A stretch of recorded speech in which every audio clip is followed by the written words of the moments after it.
যখন আপনাদের এই যমুনা ঘেরাও করা হয়, রাজপথে যখন আপনাদেরকে এই আমাদের অবস্থান না হয়, তখন আপনারা আমাদের মাথা হাত বুলিয়ে বলেন যে তোমাদের সব বল বৃদ্ধি করা হবে।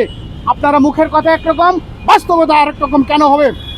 এমন অবস্থায় আমরা বারবার বলেছি আমাদের এই ক্ষতিগ্রস্ত শিক্ষার্থীদেরকে পুষিয়ে নিয়ে যেতে হলেও ওই সময় সরকারের কাছে আমরা অন্তত ভেরিফিকেশন 3 বছরের জন্য চেয়েছিলাম।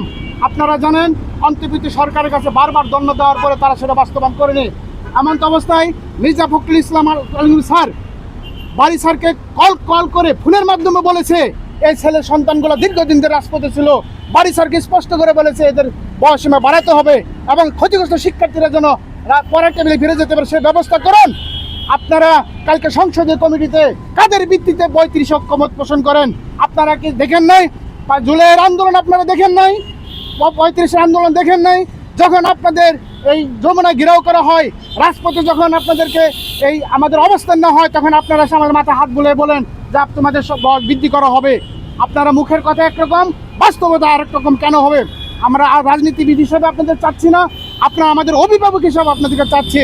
চাকরিতে প্রবেশের বয়সীমা আপনারা যখন 31 দফা দাবি দিয়েছিলেন, তার 23 দফাতে বলছেন আন্তর্জাতিক মানদণ্ড নিয়ে চাকরিতে প্রবেশের বয়সীমা বৃদ্ধি করবেন। সেক্ষেত্রে আপনারা সেই ইশতেহারকেও প্রত্যাখ্যান করে যাচ্ছেন। আমরা বলতে চাই চাকরিতে প্রবেশের বয়সীমা বর্তমানে আমরা যারা রাজপথের আন্দোলন করে যাচ্ছি ইতিমধ্যে আমাদের 35 প্লাস হয়ে গেছে। আপনারা যদি যুক্তির সমাধানই করতে চান আমাদের সাথে বসুন, আমাদের কথা শুনুন, শুনে একটা যৌক্তিক সমাধান করে দেন।